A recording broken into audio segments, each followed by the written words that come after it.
All right, let's dive right in. We are about to tackle one of the most transformative, most disruptive, and honestly, most important periods in all of human history, the Age of Revolutions, from about 1750 to 1900. Understanding what happened here is absolutely foundational to making sense of the modern world, and it's for sure central to crushing it on the AP World History exam. So here's our game plan. In this session, we're going to analyze what historians call the twin revolutions, the political one and the industrial one. We'll break it down into these 6 key pieces, starting with the ideas that lit the fuse and going all the way to how society was completely remade. By the end of this, you'll be able to explain the causes, the effects, and most importantly, the connections between these two massive movements. That's a skill you've got to have. First things first, before any barricades went up in the streets, before a single factory started churning out smoke, there was a revolution of the mind. This was a fundamental shift in how people, especially in Europe, thought about everything: power, rights, and even human nature itself. So, what was the Enlightenment? Well, it was all about taking the methods of the scientific revolution, using reason, using evidence, this idea of empiricism, and applying them to human beings and their societies. Philosophers started arguing that reason, not just tradition or some king's divine right, should be our guide for how we organize ourselves. And that, right there, was a direct challenge to the power of the church and the state. You've got these intellectual heavy hitters like John Locke, Montesquieu, and Rousseau, and they're basically creating a whole new political vocabulary. The idea that you're born with natural rights. The idea that you need to separate government powers so no one gets too powerful.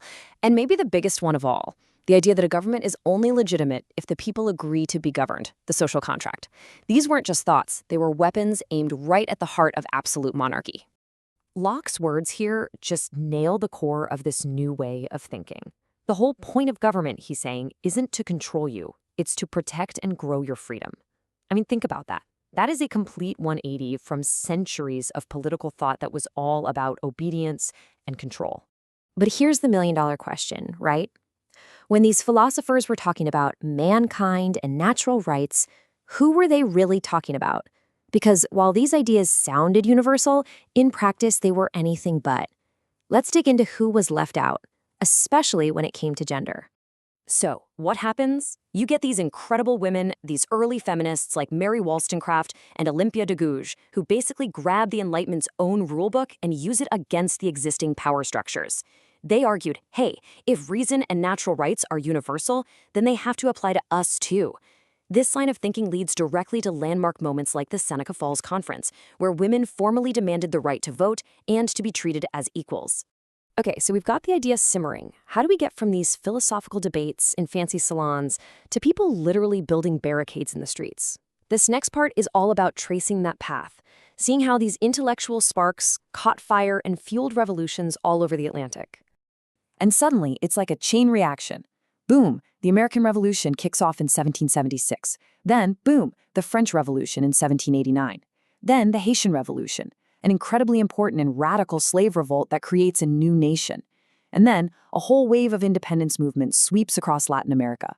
People everywhere, from colonial subjects to everyday citizens, are rising up, inspired by these new ideas of democracy and liberty. And look at this line right here. This isn't just a nice phrase. This is Enlightenment philosophy translated directly into a political reality. It's practically ripped from the pages of Locke and Rousseau and slapped right into one of the most important documents of the modern era. It's the perfect example of how ideas can drive real world-changing action. And brewing alongside all this is a brand new and incredibly powerful idea: nationalism.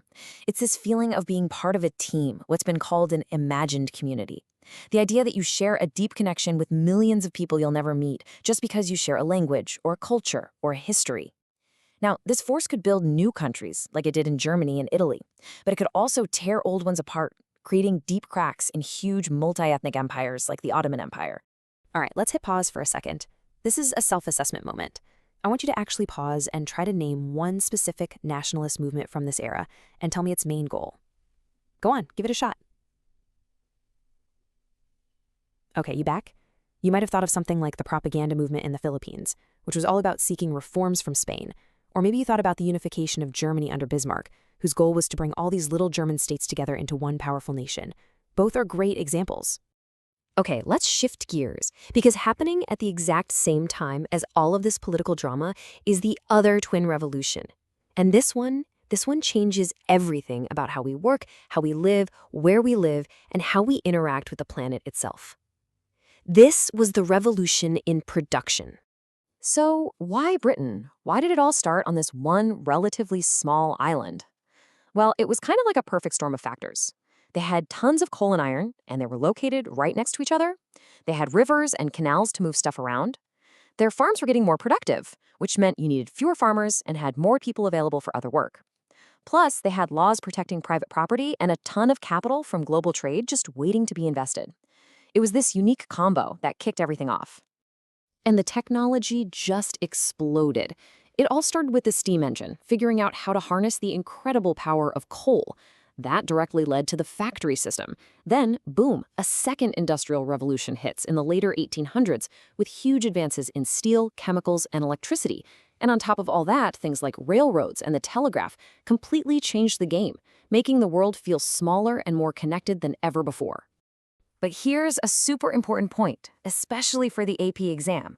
Not everyone industrialized the same way. It wasn't a one-size-fits-all model. In Britain, it was mostly driven by individuals, by entrepreneurs looking to make a profit. But in places like Meiji Japan or in Egypt under Muhammad Ali, it was the state, the government that led the charge. Their motivation wasn't just profit, it was defense. It was a desperate race to modernize so they wouldn't get taken over by the West. So what's the fuel for this massive industrial engine? It's a new economic system called capitalism. Let's look at how this system worked and how it almost immediately generated some pretty powerful criticisms. So the old way of thinking, mercantilism, was all about the government controlling the economy to hoard as much gold and silver as possible. Adam Smith comes along and basically says, nope, let's try something different. Let's have the government take its hands off. This idea, laissez-faire capitalism, argued that free markets and competition would actually create more wealth for everyone in the long run. And that became the dominant idea of the age. And to make all this global trade and industry work, you needed new financial tools. So you see the rise of things we're very familiar with today: stock markets, giant transnational companies like HSBC, and this really clever idea of limited liability corporations, which protected investors and encouraged them to risk their money on big projects. This was the financial machinery that powered industrialization.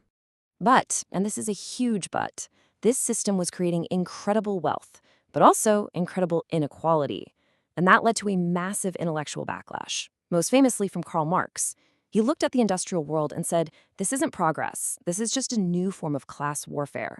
He argued you had the bourgeoisie, the owners, getting rich, and the proletariat, the workers, being exploited. His ideas would form the basis for socialism and communism, which called for a total reboot of society. So let's get down to what this all actually felt like for people on the ground. How did this new machine age completely restructure society and change daily life forever? Well, for one, you have these brand new social classes that didn't really exist before. A massive industrial working class and a growing middle class of managers and professionals. Families changed too. People flooded into cities, which grew so fast they became polluted, overcrowded, and dangerous. In response to the terrible working conditions in factories, workers started banding together, forming labor unions to fight for better pay, shorter hours, and basic safety. Okay, let's bring it all home. This is the crucial synthesis part. We can't think of these revolutions as two separate stories running side by side. We have to understand how they interacted, how they collided, and how together they forged the modern world. This chart is your best friend for studying this unit. On one hand, you have the political revolutions, driven by ideas like liberty and asking the big question, who gets to rule? On the other hand, you have the Industrial Revolution, driven by efficiency and profit, asking how do we produce things? They had different actors and different goals, but their outcomes, new nations, new classes, a new global economy, were completely tangled up with each other. All right, one last challenge for you. This is a top-tier AP skill right here. Pause and try to write a single, solid thesis statement that answers the question on the screen. How did these two revolutions connect and conflict? Give it a real shot. Okay, a good thesis might sound something like this. While the Industrial Revolution created the wealth that helped build new nations, it also produced such massive social inequality that it directly challenged the Enlightenment ideals of liberty and equality for all. See how that brings both sides together? And that really brings us full circle, because all of those huge, messy debates they were having back then about the balance between freedom and order, about who deserves rights, about the government's role in the economy, and about fairness and inequality. Sound familiar? They should, because they are the very same conversations we are still having all over the world today. In many ways, the age of revolutions never really ended.